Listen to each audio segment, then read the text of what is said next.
पकड़ा और गर्भ काटा तो दो पुत्रों की उत्पत्ति हुई। एक का नाम था मत्स्यराज, जो मत्स्य देश का राजा बना, और पुत्री का नाम मत्स्यगंधा, क्योंकि मछुआरे की बेटी थी तो उससे मछली की गंध आती थी। एक बार ऋषि पराशर महाराज तीर्थ आटन के लिए जा रहे थे, और तीर्थ आटन करते करते बीच में एक नदी पड़ती थी, जिस नदी का नाम था यमुना महारानी। यमुना महारानी को देखकर सोचने लगे कि इस नदी को कैसे पार करूं। तो एक मल्लाह को देखा, एक निषाद को देखा, निषाद को अपने पास बुलाया। हम यात्रा के लिए निकले, हम ऋषि पराशर हैं। निषाद राज ने तुरंत प्रणाम किया और कहा, महाराज मैं आपकी क्या सेवा कर सकता हूँ, क्या सेवा कर सकता हूँ आपकी। कहते मैं इस यमुना को पार करना चाहता हूँ। अब निषाद राज ने सोचा मैं दुर्बुद्धि, लेकिन जो मेरी पुत्री है मत्स्यगंधा, मैं उसको भेजता हूँ, क्योंकि मत्स्यगंधा बड़ी चतुर थी, बड़ी गुणी थी, बड़ी रूपवती थी, बड़ी शीलवती थी।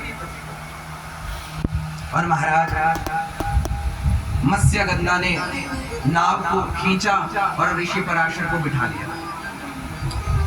अब मत्स्यगंधा को देखकर आज ऋषि पराशर का मन पुलकित हो गया।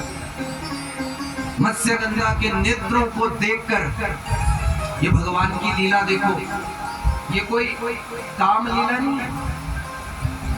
ये उस समय की बात है जब वेदों का पढ़ना पढ़ाना बहुत मुश्किल हो गया था, क्योंकि एक ही वेद था, ऋग्वेद।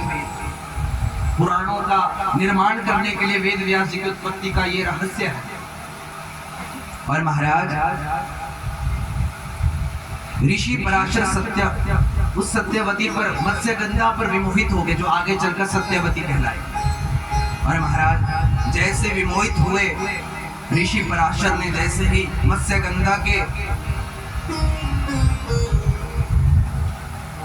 की तरफ देखा तो उसको विमोहित होकर जैसे उनकी तरफ बढ़ने लगे, तो मत्स्यगंधा ने दोनों हाथ जोड़कर प्रणाम किया, महाराज आप उच्च कुल के हैं, आप ऋषि पराशर हैं,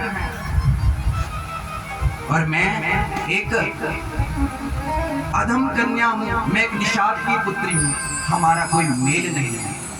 और महाराज कहते आपसे चंदन की खुशबू आती है और मुझसे मछली की गंध, मछली की गंध। और महाराज ऋषि पराशर ने अपने हाथ में जल लिया, जल के प्रभाव से उस मत्स्यगंधा को ऐसा उस पे छींटा मारा महाराज, उससे कस्तूरी की खुशबू आने लगी। इसकी इस कस्तूरी की खुशबू से शांतनु भी आकर्षित हुए थे। अभी आगे चलकर हम इस बात को समझेंगे। और महाराज ऋषि पराशर ने अपने तेज के प्रभाव से चारों तरफ धुंध का प्रभाव छोड़ दिया। और महाराज जब ऋषि पराशर और मत्स्यगंधा के बीच संबंधों का निर्माण हुआ और काम की अग्नि खत्म हुई, तो मत्स्यगंधा को बड़ी आत्मग्लानि हुई और अब रोने लगे ऋषि पराशर के पास, महाराज मैं कोई ऐसे कुल की लड़की नहीं हूं, लेकिन महाराज आपने मेरा कौमार्य नष्ट कर दिया।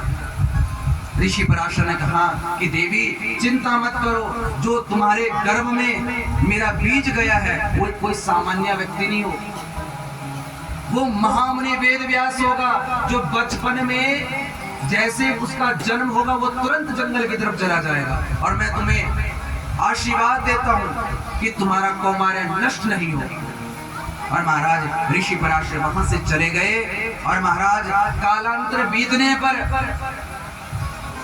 उस सत्यवती, क्योंकि सत्यवती नाम इसलिए पड़ा क्योंकि उन्होंने अपने जीवन में कभी झूठ का पारायण किया ही नहीं, और उस सत्यवती के गर्भ से महामुनि वेद व्यास प्रकट हुए, और जैसे प्रकट हुए जंगल की तरफ चले गए। आज वेद व्यास जी के भी जीवन में वही दोहराव आया, उनकी पत्नी से पुत्र हुआ, वो भी वन की तरफ चले गए। प्रेम से कहो हरे कृष्ण, बोलिए महामुनि वेद व्यास जी महाराज की।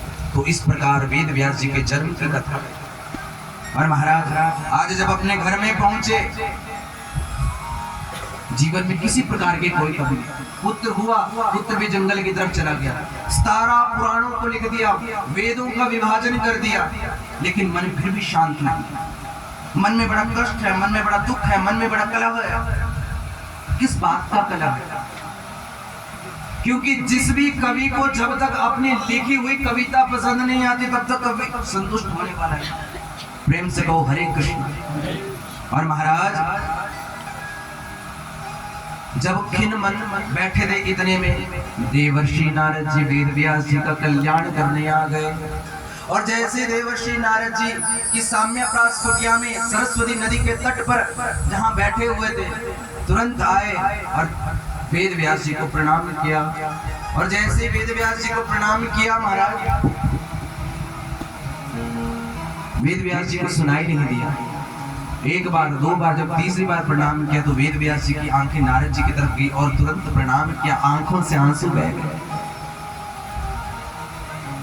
नारद जी ने कहा, महाराज आप तो परम वैष्णव हैं, आपने तो वेदों का व्यास किया, आपने वेदों का विभाजन किया, इतने पुराण लिखे, किस चीज की कमी?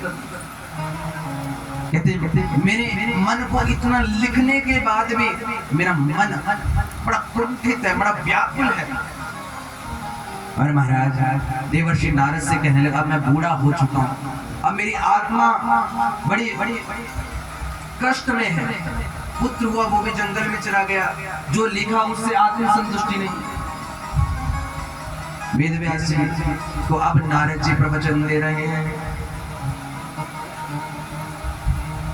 नारद जी ने वेद व्यास जी से कहा, अभी तक आपने धर्म की बात लिखी, पुरुषार्थ की बात लिखी, शिव तत्व को लिखा, भगवती के तत्व को लिखा, लेकिन अभी तक आपने मेरे भगवान कृष्ण, मेरे आराध्य देव भगवान विष्णु की कथा का विस्तार नहीं किया, उनकी बाल लीलाओं का विस्तार नहीं किया।